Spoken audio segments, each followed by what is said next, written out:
Hi, this is Mohammed Waseem, your grammar instructor and coach or trainer. Today I gonna teach you the most thing, and you all are welcomed in my channel Learn and Speak English. और जैसा कि मैं पिछली videos में आपको बहुत अच्छे lesson मैंने आपसे शेयर किए और आपको बहुत अच्छे अंदाज में समझाने की कोशिश की, और आज भी मेरा मोटिव यही है कि किसी तरह जो है आपको अच्छे से अच्छे अंदाज में इंग्लिश बुलवा दूं. That is the main thing. So just keep the thing in your mind that really as a learner you have to grab all these kind of things and memorize in your mind. That's great job. और मैं यही आपसे कहूंगा कि मेरे channel को subscribe करें और उसके बराबर में जो बेल आइकन है उसे दबाना ना भूलें, ताकि आपके पास मेरी लेटेस्ट वीडियो ऑटोमेटिकली आती रहे. जी बिल्कुल.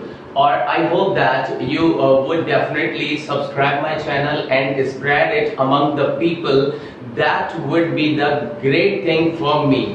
So और इसके साथ ही मैं आपको आज के लेसन में वेलकम करता हूं. और आज का लेसन वेरी इंपॉर्टेंट है कि जब कभी हम बात करते हैं, जब कभी हम सुनते हैं, जब कभी हम लिखते हैं, जब कभी हम पढ़ते हैं, तो हम एक सेंटेंस से स्टार्ट करते हैं. तो आपके ज़हन में होना चाहिए कि सेंटेंस क्या होता है, जुमला क्या होता है. पहले तो ये बताया गया कि जुमला क्या होता है. What is sentence? A group of words which give us complete sense, यानी ऐसा अल्फाजों का मजमुआ जो हमें एक मुकम्मल सेंस देता है. We call it sentence. तो हम उसे जुमला कहते हैं. Very good.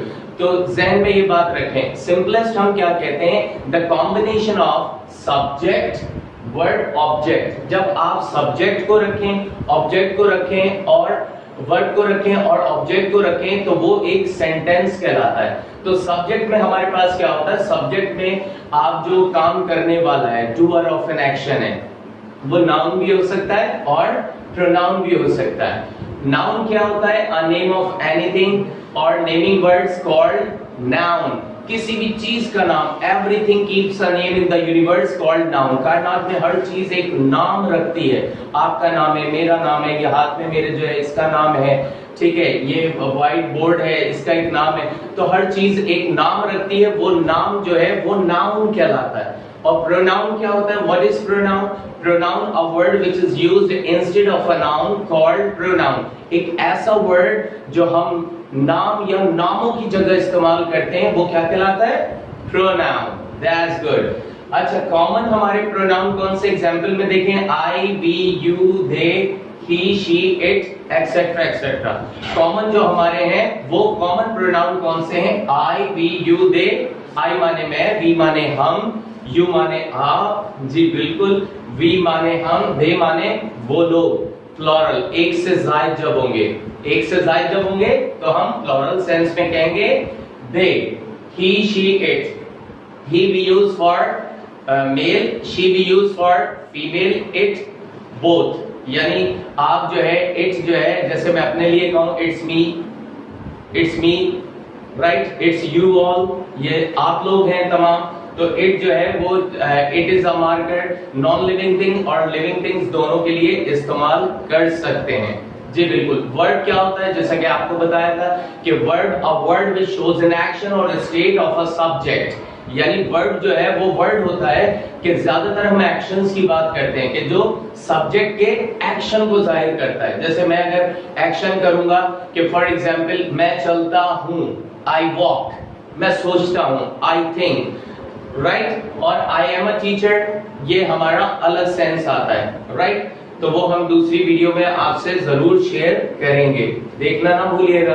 That's good. इसके बाद आते हैं, जैसे कॉमन हमने कहा गो, ये सारे एक्शन को शो करते हैं. Come, play, drive, sit, etcetera etcetera. This all are action words, and action words would show action of the subject. So that we call them word.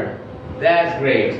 अब आ जाए सब्जेक्ट वर्ड ऑब्जेक्ट. आप जो है subject word object किसी भी sentence में रखेंगे, then you would make or change this sentence accordingly the sense, right? And accordingly the tense you have to mention before the word auxiliary or helping word. Right, accordingly tense वो आगे clear करेंगे।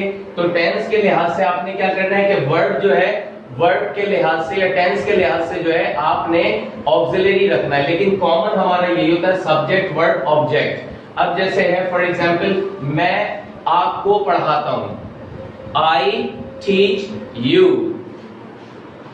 वो उसे बुलाती है, she calls him, she calls him, वो उसे बुलाती है।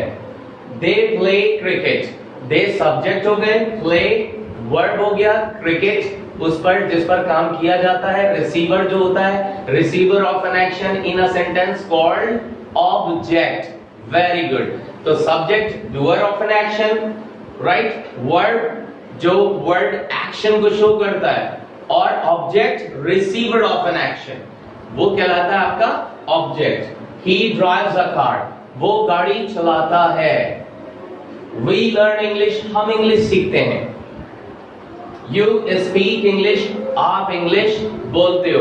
अगर हम इसे फ्यूचर टेंस में ले जाएंगे तो हम कहेंगे कि मैं आऊंगा, तो आप आई के बाद क्या करेंगे, विल लगाएंगे, विल कम, और मैं आऊंगा। अब गा के लिहाज से हमने ऑक्सिलरी मेंशन किया, लेकिन प्रेजेंट सिंपल सेंस में और पास्ट सिंपल सेंस में ऑक्सिलरी नहीं होता है, तो ये फॉर्मेट बिल्कुल फिट आता है। लेकिन जहां पर आप टेंस चेंज करेंगे तो accordingly tense that you have to use the auxiliary verb before verb या हेल्पिंग वर्ब आपने इस्तेमाल करना है। So I try to give you the things that really try to keep the things in your mind, और ज्यादा से ज्यादा sentences बनाएं। कोई भी चीज देखें उस पर आप सेंटेंस बनाएं, ठीक है। फॉर एग्जांपल आपने मोबाइल देखा तो आप मोबाइल पे सेंटेंस बनाएं, आई यूज दिस मोबाइल, मैं ये मोबाइल इस्तेमाल करता हूं या करती हूं। अब मैंने मार्कर देखा, I want to use it, मैं इसे इस्तेमाल करना चाहता हूं, because this is my responsibility। और at the last I want to tell you just try to watch my complete videos। तो यही मेरी आपसे गुजारिश है कि वीडियोस जो है पूरी देखें, ताकि आप ज्यादा उससे फायदा उठाएं और आपकी इंग्लिश बहुत अच्छी हो जाए। That's great। अपने आप से कमेंट करें। और इसके साथ ही मैं ये कहूंगा कि आप अपना बहुत ख्याल रखिएगा और नेक दुआओं के साथ। अल्लाह हाफिज।